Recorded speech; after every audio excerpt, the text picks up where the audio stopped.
इस मूवी के स्टार्ट में हमें एक प्लैनेट दिखाया जाता है जिसका नाम सोलारिस है। यहाँ पर इंसानों जैसा ही लाइफ था। यहाँ के लोग बहुत ज्यादा एडवांस थे जो कि किसी दूसरे प्लैनेट में जा सकते थे। ये टाइम 65 मिलियन ईयर पहले का होता है। फिर हम देख पाते हैं इस मूवी का मेन कैरेक्टर माइल्स जो कि सोलार में रहता है और इस टाइम अपने फैमिली के साथ समुद्र किनारे आया होता है। उसकी बेटी को जानलेवा बीमारी था जिसका इलाज इतना महंगा था कि उनके पास उतने पैसे नहीं थे, इसलिए अपने बेटी के इलाज के लिए स्पेस मिशन में जाने का फैसला करता है। दरअसल माइल्स एक पायलट होता है, उसे किसी प्लैनेट से दूसरे प्लैनेट तक साइंटिस्ट को ले जाना था। ये मिशन पूरा 2 साल का होता है। इस मिशन के पैसे से अपनी बेटी का इलाज करेगा। खैर वो जाना तो नहीं चाहता था पर उसके पास कोई दूसरा रास्ता नहीं था। यहाँ नेविन अपने फादर से कहती है वो उनका इंतजार करेगी, मुझे विश्वास है आप सही सलामत वापस आओगे। फिर हमें दिखाया जाता है एक स्पेस शिप जो कि स्पेस में होता है। इसके बाद हमें पता चलता है इस स्पेस मिशन को 2 साल हो चुका है,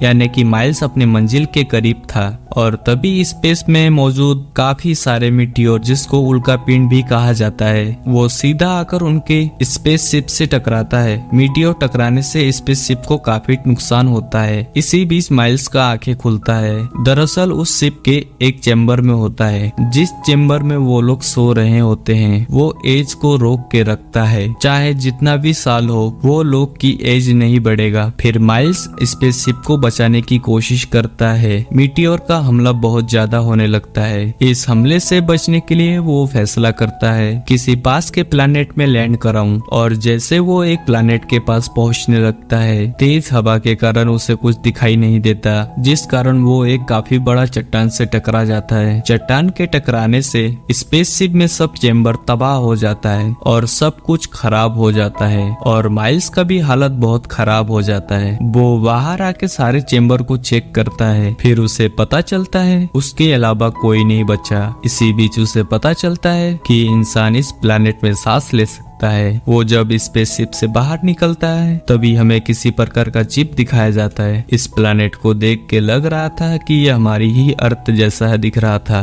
दरअसल ये टाइम 65 मिलियन ईयर पहले का होता है जब डायनासोर रहा करते थे और माइल्स इस प्लैनेट की जानकारी अपने प्लैनेट में भेजता है और अपने साथ हुए हादसा के बारे में बताता है। उसे तभी पता चलता है इस स्पेसशिप में एक छोटा स्पेसशिप होता है। उसे उस स्पेसशिप का लोकेशन नहीं पता होता है। फिर वो सोचता है उस स्पेसशिप को खोजूंगा क्योंकि वही एक जरिया था इस प्लैनेट से बचने का। इस प्लैनेट में ना ही कुछ खाने का था, ऊपर से उसके हालात इतने खराब थे कि वो अपने आप को मारने के बारे में सोचता है। फिर उसी बीच उसे अपनी बेटी की याद आती है और वहीं बैठकर उसकी वीडियो देखने लगता है। इसी बीच उसे सिग्नल आता है उस स्लीपर चेम्बर में कोई जिंदा है। फिर वो उस चेम्बर के पास जाता है। काफी मशक्कत के साथ उस चेम्बर को खोलता है। उसमें एक लड़की होती है। उसके बाद माइल्स उसे स्पेसशिप में लेके आता है और उससे पूछता है तुम कौन हो और कहां से हो। जब ये लड़की माइल्स से बात करने लगती है फिर हमें पता चलता है उसका लैंग्वेज जो कि माइल्स के लैंग्वेज से काफी अलग था। माइल्स कुछ समझ नहीं पाता आखिर ये मुझसे क्या कहना चाहती है। दरअसल स्पेसशिप में ट्रांसलेटर था पर मशीन स्पेसशिप के साथ खराब हो गया था। तभी माइल को स्लीपर चेम्बर में एक बुक मिलता है जिसे पढ़ने के बाद माइल्स को उसका नाम पता चलता है। उस लड़की का नाम काउ था। कहानी शिफ्ट होता है दूसरा दिन दिखाया जाता है जहां माइल्स उस प्लैनेट को काफी बारीकी से जांच करने लगता है। उसे पता चलता है ये बहुत पुराना वक्त है। उसे एक बहुत बड़ा डायनासोर के अवशेष भी मिलता है। फिर उसे छोटा स्पेसशिप का झलक दिखाई देता है। फिर वो एक मशीन से स्पेसशिप का एग्जैक्ट लोकेशन पता लगाता है जिसका दूरी करीब 15 किलोमीटर के दूरी में है। इसी बीच उसके ऊपर एक छोटा डायनासोर हमला करता है। माइल्स के पास एक इलेक्ट्रॉनिक गन था जिसके मदद से उस डायनासोर से अपने आप को बचाता है। फिर माइल्स स्पेसशिप में वापस आता है। आने के बाद वो काउ को सारी बातें बताता है। हमारा स्पेसशिप यहाँ से करीब 15 किलोमीटर दूर पहाड़ के ऊपर है। हमें जल्दी से जल्दी पहाड़ को पार करके वहाँ पहुँचना होगा। फिर काउ बताती है जिस चेम्बर में वो यहाँ तक पहुँचे थे उसमें उसके माता पिता भी थे। माइल्स जानता था कि कि उस चेम्बर में कोई भी नहीं बचा है, सब के सब खत्म हो चुके हैं। उसे सही सलामत ले जाने के लिए माइल्स काउ से झूठ बोलता है। उसके मॉम डैड पहाड़ी पे है। फिर वो अपनी तैयारी करके ये दोनों वहाँ से निकल जाते हैं। पहाड़ी तक पहुँचने की कोशिश करते हैं। फिर उन्हें उड़ने वाले डायनासोर दिखते हैं। वो लोग बचते हुए जब मैदान से आगे बढ़कर एक जंगल में पहुँचते हैं, तभी उनको एक छोटा डायनासोर का बच्चा दलदल में फंसा हुआ दिखते हैं। फिर काऊ उसे बचाने की कोशिश करती है। वो दोनों मिलकर उस डायनासोर को बचा लेते हैं और तभी उन्हें खतरनाक छोटे छोटे डायनासोर हमला करते हैं। माइल्स उन्हें अपनी इलेक्ट्रॉनिक गन से शूट करके बचाता है। रास्ते में उन्हें एक झरना मिलता है जहाँ वो लोग आराम करते हैं और पानी पीकर माइल्स एक ऊंचे पेड़ में चढ़ता है। वो अपने स्पेसशिप को उस हाईटेक मशीन से ढूंढने की कोशिश करता है। फिर तभी उस पेड़ की टहनी टूट जाती है और माइल्स बहुत बुरी तरह उस जमीन में गिर जाता है, जिसके कारण माइल्स के राइट हैंड में काफी ज्यादा चोट लगता है। माइल्स के गिरने के कारण वहाँ मौजूद डायनासोर आकर हमला करते हैं। माइल्स के पास कुछ बॉम्ब होता है जिसके मदद से वो इन डायनासोर से बचने की कोशिश करता है। काऊ बचने के लिए एक समुद्र किनारे पहुंचती है।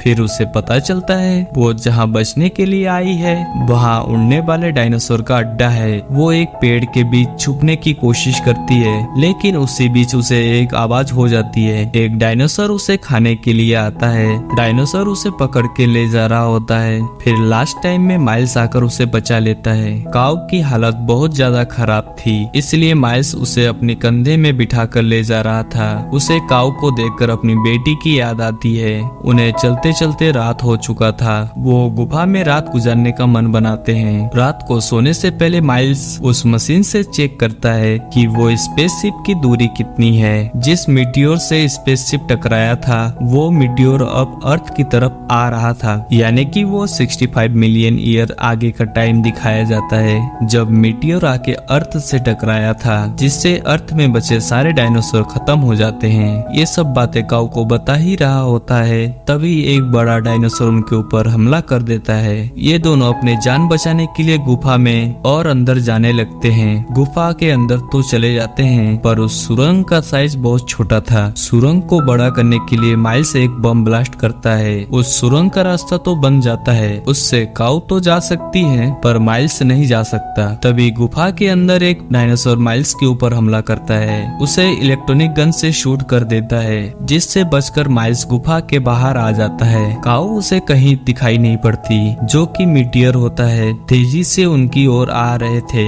ये देखकर वो तेजी से भागने लगता है, जो कि वो उस लोकेशन तक पहुंचने की कोशिश करता है, लेकिन गलती से वो एक दलदल में फंस जाता है, जो कि वहां से निकलने की कोशिश करता है। जब वो पूरी तरह डूब चुका था तभी काऊ आकर उसे बचा लेती है। बाहर आते ही माइल्स काऊ को गले लगा लेती है, जैसे वो अपनी बेटी से गले लगाता है और बताता है कि ये प्लेनेट खत्म होने वाला है, जितना जल्दी हो हमें यहाँ से निकलना होगा। ये दोनों पूरा दिन चलते हैं और शाम को फाइनली पहुंच जाते हैं और माइल्स वहाँ सब चेक करता है और उसे सब ठीक मिलता है, जिससे वो वहाँ से जा सकते हैं। माइल्स जाने के लिए तैयारी कर ही रहा होता है, तभी काऊ वहाँ से चली जाती है। काऊ अपने माता पिता को ढूंढ रही थी, क्योंकि माइल्स ने कहा था उसके मॉम डैड पहाड़ी के ऊपर मिलेंगे। तभी काऊ को पता चलता है कि यहाँ पर जितने भी चैम्बर थे उस क्रैश के कारण सभी खत्म हो चुके हैं और काऊ के मॉम डैड भी मर चुके थे।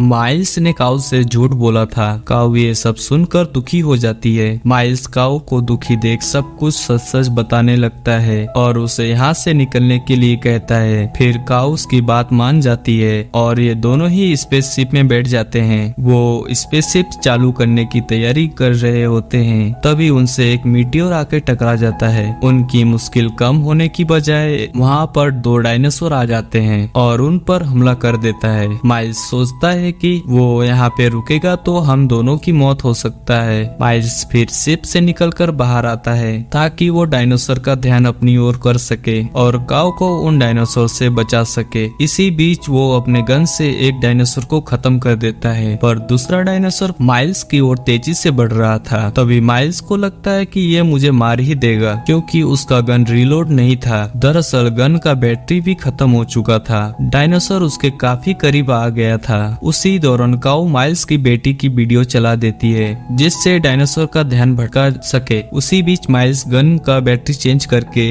डायनासोर पर हमला कर देता है। तभी मीटियोर के टुकड़े इस प्लेनेट में गिर रहे थे और डायनासोर भी खत्म नहीं हो रहा था। वो सोचता है इस डायनासोर को कैसे मारा जाए। पास में वोल्केनो फटने शुरू हो गए थे। माइल्स उन वोल्केनो के पास जाने लगता है। तभी एक वोल्केनो के फटने से उसके लपेट में आ जाता है। फिर भी उस डायनासोर को कुछ नहीं होता क्योंकि उसकी स्किन मोटी और मजबूत होती है। वो डायनासोर माइल्स काफी करीब था। वो सोचता है मेरी मौत आ चुकी है। तभी काऊ उसकी आंखों में हमला कर देती है जिससे वो कुछ देख नहीं पा रहा था। अब की बार वो एक काफी बड़े वोल्केनो के पास जाता है। वो वोल्केनो फटने से लावा के चपेट में आ जाता है जिससे उसका मौत हो जाता है। मरने के बाद डायनासोर की स्किन लावा से पिघलने लगता है। वो लोग सही सलामत स्पेसशिप में बैठ जाते हैं और अपने प्लेनेट का लोकेशन डालकर वो वहां से जाने लगते हैं। इस बीच हमें दिखाया जाता है इस प्लेनेट में काफी सारे मीटियोर गिरने लगते हैं। आखिरकार वो सही सलामत यहाँ से निकल जाते हैं। फिर हमें दिखाया जाता है मूवी दी एंड। वीडियो अच्छी लगे तो लाइक शेयर सब्सक्राइब कर दीजिएगा। Thank you for watching.